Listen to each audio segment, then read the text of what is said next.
Esse é o nosso mini curso de e-mail marketing, entrega de e-mails, versão com as partes boas. Na década de 80 existia um filme, um clássico chamado A Princesa Prometida, baseado num livro de William Goldman, que era um conto de fadas, versão com as partes boas. Ele dizia que se baseava num livro medieval e que ele pegou as melhores partes. Diferente de William Goldman, na verdade, efetivamente existe um curso na Alphamídia de entrega de e-mails.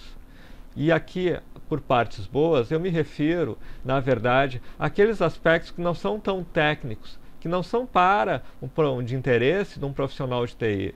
Vamos ficar naquelas questões da entrega de e-mails que interessam a todo mundo, que interessam principalmente ao profissional de marketing digital, que não vai estar diretamente vinculado a como o provedor entrega o e-mail, como é recebido e tal, mas, no entanto, ele precisa saber sobre a entrega de e-mails. Por quê? Por que a importância, onde está a importância da entrega? Isso está no coração de qualquer ação de e-mail marketing. Imagina que você cria uma ação, você coloca um belo título, você define um produto, você trabalha um preço e não gera resultado. E você olha e diz, bom, tem que mexer nesse título porque não teve boa abertura. Ou temos que trabalhar uma precificação diferente, características diferentes do produto, pois não houve o resultado esperado. E na verdade não se trata de nada disso. Apenas que o público em potencial não recebeu o e-mail porque ele caiu na caixa de spam, porque ele foi para uma caixa de promoções, que é menos lida, ou ele sequer foi entregue. Então, a entrega de e-mail é uma questão fundamental. E você pode olhar e dizer, bom, mas isso não é meu problema como profissional de marketing ou como empresa, porque eu tenho alguém que faz isso por mim. Eu tenho uma empresa que fornece o e-mail marketing e tal e que faz isso. Ok, mas você precisa entender como ela procede, qual é a qualidade da entrega dela e o quanto ela está entregando. Do contrário, você não tem nem como saber o quão efetiva é a sua campanha se você não consegue diferenciar o que é problemas de entrega versus o que é a efetividade em si da sua ação. Então, a entrega do e-mail é uma questão essencial para qualquer um que trabalhe com e-mail marketing. E quais são os fatores que impactam nessa entrega? Nós temos a reputação do IP que envia, e essa é, na verdade, o principal fator do fornecedor.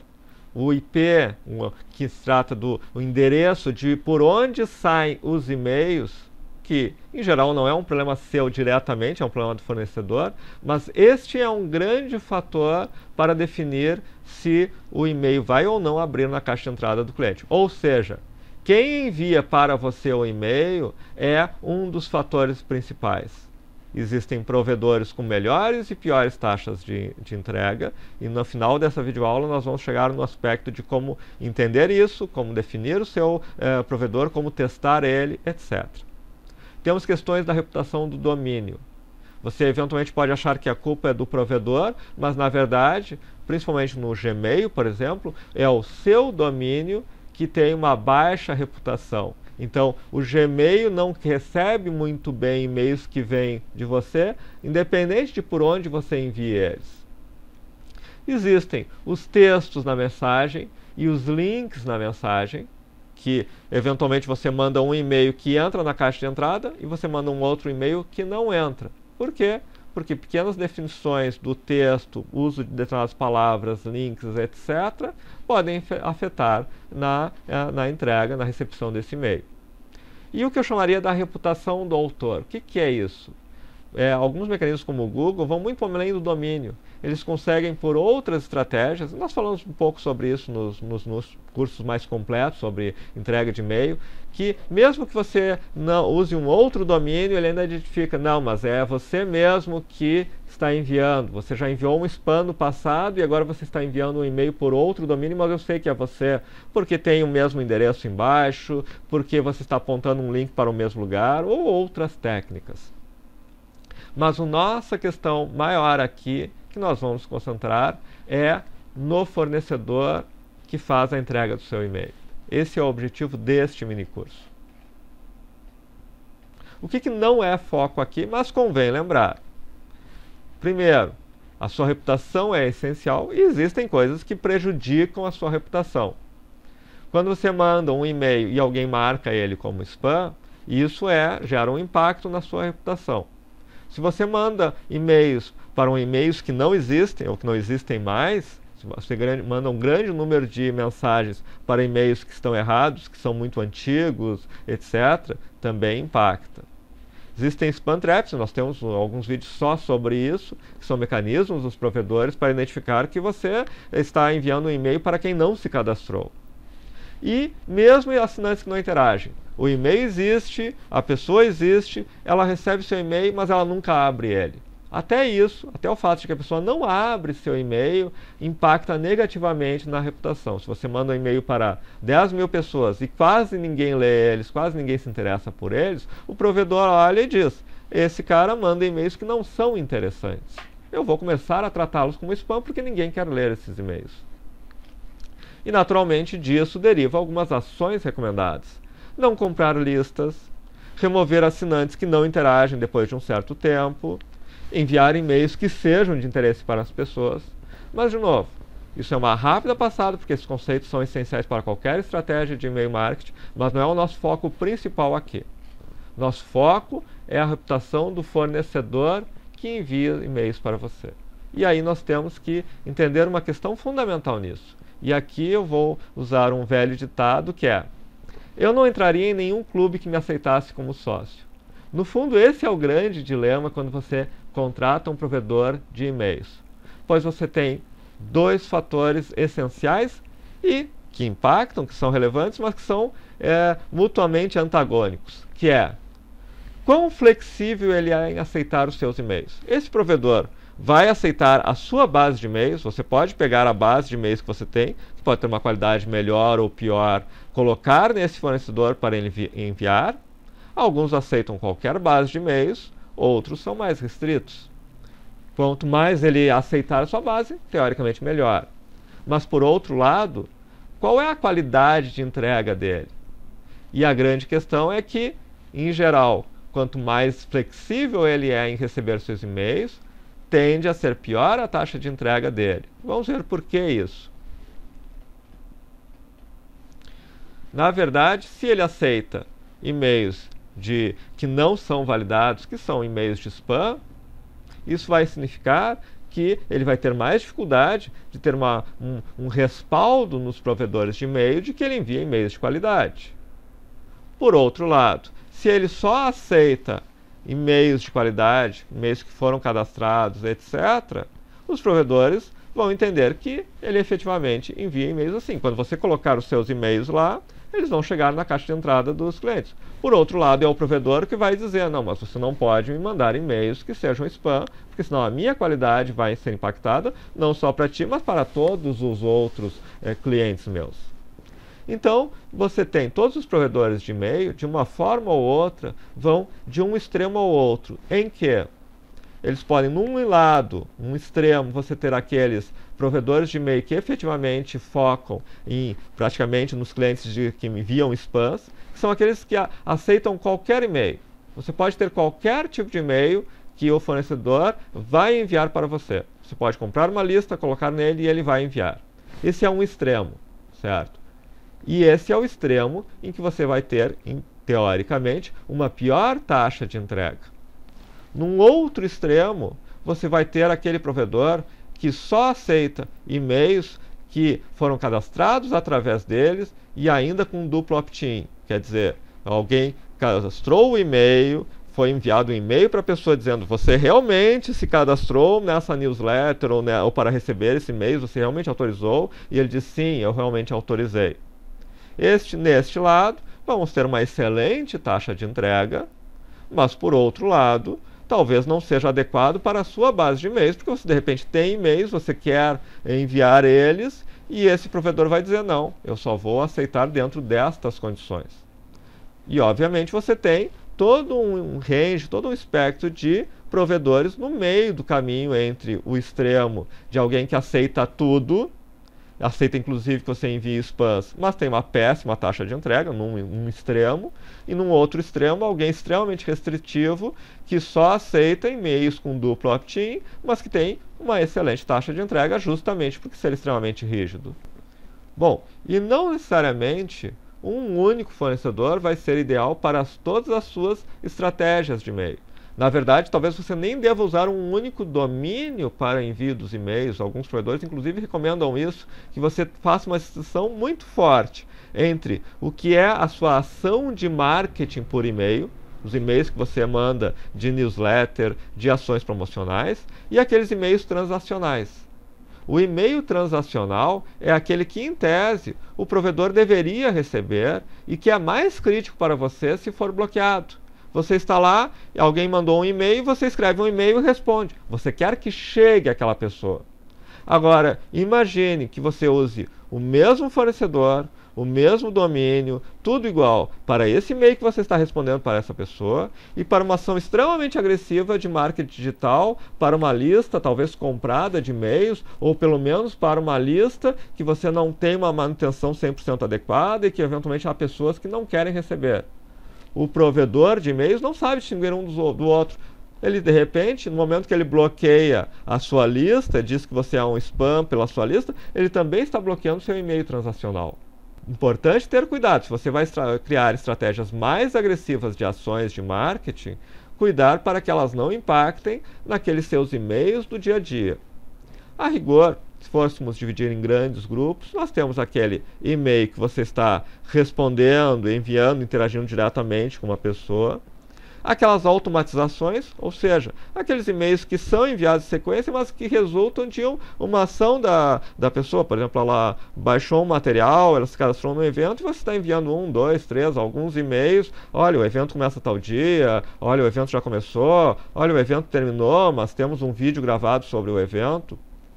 E, finalmente, aqueles e-mails promocionais e newsletters, onde você está enviando talvez para um volume muito grande de pessoas, continuamente ou periodicamente, e que sofrem o maior risco de serem considerados spams, mas também são os que, se eventualmente algum cair numa caixa de promoção, no spam, não for lido, também tem um impacto menor do que aquele seu e-mail que você está respondendo uma pergunta sobre um orçamento para fechar uma venda e que você não pode querer que a pessoa perca aquele e-mail.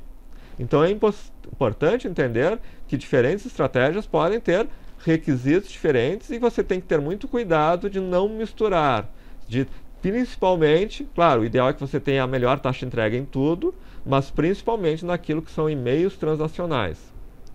Assim, nós temos que ter um critério claro para escolher quem vai ser o nosso fornecedor das ações de e-mail marketing. Que tipo de provedor nós queremos que trabalhe com nossos e-mails e envie eles. Simplificando, vamos pensar em apenas 2 critérios, além do terceiro, talvez o mais crucial de todos, que é o custo. Quer dizer, diferentes provedores com diferentes abordagens têm também valores muito diferentes para o serviço de envio de e-mails. Mas esquecendo por um momento o custo, nós podemos, numa versão mais simplista, nos concentrar em apenas 2 questões essenciais. A política para cadastro dos e-mails e a taxa de entrega. E se nós formos pensar nelas, no aspecto do cadastro, numa visão simplista, nós podemos escolher aquele provedor que seja o mais rígido, o mais restritivo, que nos aceite. Seria aquilo do tipo, queremos entrar no clube mais restrito de todos, que ainda nos aceite como sócio. Quer dizer, se dentro daquela nossa estratégia, aquele provedor permite que trabalhemos, olha, eu trabalho apenas com uma lista duplo opt-in, as pessoas vão se cadastrar nela e tal. Bom, então já escolha um provedor que tenha esse nível de exigência. Porque se você já se adequa a isso, por que não já ir para um provedor disso que tende a ter uma taxa muito melhor? Não, eu tenho uma base de 20 mil e-mails que eu tenho ao longo de alguns anos, que são pessoas que são meus clientes, que eu interajo com eles, mas eu quero colocar esses 20 mil e-mails para fazer, a partir de agora, uma ação de e-mail marketing. Bom, você vai precisar de um provedor que aceite essa base de 20 mil e-mails. e alguns vão ser mais ou menos rígidos no aceite dessa base, em aceite enviar estes e-mails. E vai depender também da qualidade dessa base de e-mails. E, finalmente, a taxa de entrega, o segundo fator. Sobre taxa de entrega, é fundamental você testar a taxa de entrega. Quando você faz a ação de envio de e-mails por um determinado provedor que você está utilizando, teste o resultado de entrega disso. Existe uma maneira muito simples de você ter pelo menos uma base de teste, que é ter um e-mail nos principais, alguns e-mails nos principais provedores de e-mail, para saber se, pelo menos no seu e-mail, aquela mensagem foi para a caixa de entrada, foi para a caixa promocional, foi para o spam, nem chegou a ser recebida, etc. E nisso, o fundamental também, inclusive escrito aqui em letras garrafais, analise em separado. Ou seja, o Gmail tem a sua política própria relativa a taxas de entrega, que é quase que completamente diferente da política dos algoritmos, da estratégia utilizada pelo Outlook, pela Microsoft, no Outlook, Hotmail, Live, MSN, etc. E os outros também, o Yahoo tem a sua, Ball e o UOL tem a sua, etc. Minha recomendação é que pelo menos faça uma análise do Gmail, uma análise do Outlook e uma análise dos demais. Se quiser separar em cada um dos demais, tanto melhor. Só que chega ao ponto que talvez você esteja tendo muito trabalho para um retorno talvez relativamente pequeno. Mas Gmail, Outlook são fundamentais de você olhar em separado. Por quê? Imagine o seguinte, você tem uma ação lá que teve 12% de retorno. Aí você tem uma nova ação que teve 10% de retorno. Ok. Aí você depois separa e descobre que dessa de 12%, você teve 2% que foram dos seus e-mails do Outlook. E aí você vai olhar nessa segunda ação e você descobre que teve 0%. Nenhum e-mail foi enviado para o Outlook. Como são independentes, o Gmail vai ou não receber o seu e-mail, vai ou não colocá-lo na caixa de entrada, ou na caixa promocional, spam, vai ou não colocar um percentual maior ou menor em cada uma dessas caixas, e o Outlook vai fazer isso também de uma forma independente. Então você tem que olhar esses pelo menos 3 grandes grupos, o Gmail, Outlook de forma isolada e o resto. Se puder fazer mais grupos, tanto melhor, mas você precisa ter essa análise em separado. E assim acompanhar aquela taxa de entrega. Se a taxa estiver muito ruim em pelo menos algum deles, por exemplo, se estiver muito ruim no Gmail ou muito ruim no Outlook, muito provavelmente é o caso de você utilizar um outro provedor para fazer a entrega. Eventualmente você poderia inclusive fazer um outro provedor para fazer a entrega daquele grupo de e-mails para aquele provedor. Mas na prática, muito normal é você reavaliar e eventualmente substituir para um outro provedor que tenha uma taxa de entrega melhor. Então, como uma versão muito resumida das questões de taxa de entrega, mas indo direto aos pontos que são essenciais para o profissional de marketing, talvez o ponto principal que ele tem mais controle, que é a definição de quem vai fazer essa entrega, lembre-se, o critério de como você pode enviar os e-mails, se você pode cadastrar seus e-mails e usar a sua base de e-mails naquele provedor, e qual é a taxa de abertura que você vai enxergar no Gmail, nos e-mails do Microsoft, Outlook, etc., e nos demais naquele provedor. Eventualmente você pode, muitos provedores têm uma versão gratuita, um tempo gratuito, você pode fazer algum teste num outro provedor e fazer a comparação entre os dois, para assim ter uma condição de ter uma decisão baseada em análise estatística real, para ver qual o melhor provedor para atender a sua demanda. Que, como falei, vai depender também da sua estratégia de e-mails e da base de e-mails que você vai ter à sua disposição para usar.